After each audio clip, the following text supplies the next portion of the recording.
Hello everyone. Welcome back to Dr. Akhilesh-MedTalks.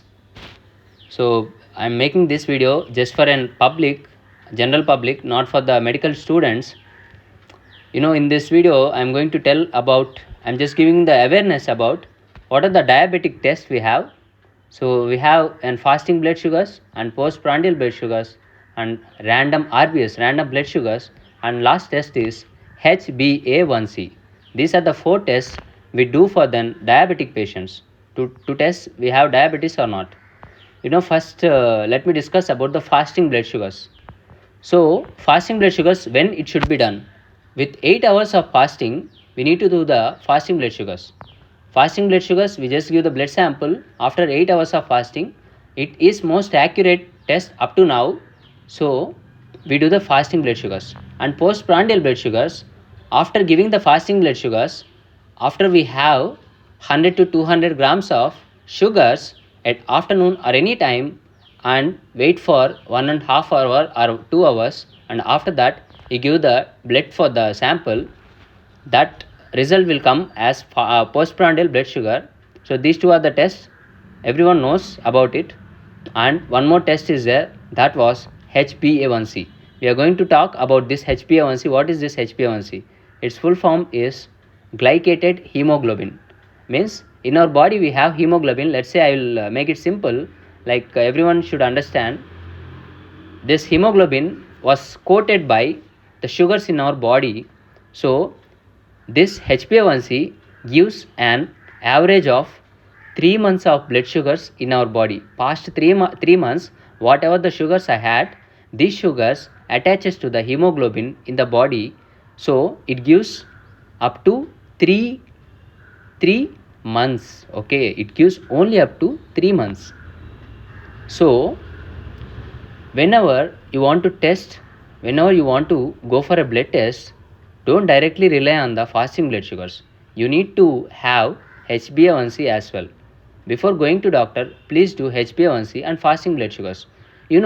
Only just based on the fasting sugars, the doctor cannot treat you, because since from past 2 days or 3 days you will be having more sugars. After 2 days, after the doctor gives some anti-glycemic drugs, you will have maybe less sugars or more sugars. Okay, it do not give the exact results, and it cannot control the sugars exactly. So that's why we directly rely on the HbA1c. It gives an average of 3 months blood sugars. That's why if a doctor gives a treatment, based on the average sugars you consume, it will be the result it shows. What the result HbA1c shows is, as normal people it was less than 5.7, and pre-diabetic it was 5.7 to 6.4. These are the percentage levels given in the HbA1c results. I will put it on the screen as well. You can just take a screenshot of this, and if you just go and do the HbA1c test, and you can check this table, and you can compare the results. You are in the normal or in the pre-diabetic range or in the diabetic range. Okay, the normal level is less than 5.7, and pre-diabetic range, you are not diabetic but you are pre-diabetic, you are about to get the diabetes. This is what the pre-diabetic range means.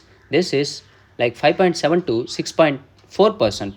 So greater than 6.4 or equal to 6.4, you are diabetic. For sure you are diabetic. So based on this HbA1c results, doctor will start the treatment. So you are going to get either insulin, or you will be on the drugs, anti-glycemic drugs. So this is how the doctor going to treat you. So there was one more test, that was random blood sugar. Accidentally, when you are admitted in the hospital, let's say suppose you admit in the hospital, so doctor or nurse will do the blood sugars. That was a random blood sugars. They'll just take your blood, a small sample of blood, that was random blood sugars. It do not directly it do not exactly give the accurate results. So don't rely directly on the random blood sugars. You need to rely on fasting blood sugars or on the HbA1c. Okay, these two are most important tests.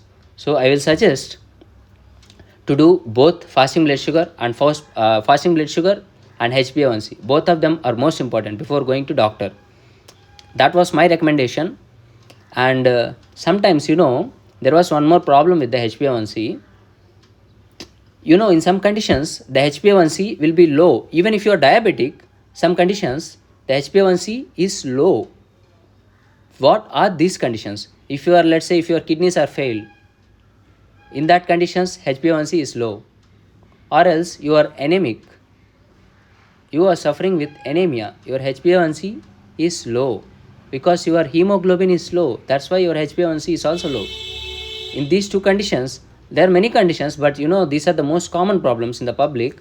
So that's why I'm just giving the example as these two conditions. So don't directly rely on this HbA1c. That's why I told you to check fasting blood sugars. With these two, you can for sure you can say the person is diabetic or pre-diabetic for sure. Yeah. So this is all the information I want to give you. So I hope you got the general knowledge about the test what we are doing for the diabetes, and I'll be back with a few interesting medical updates. And until then, stay tuned. Bye bye.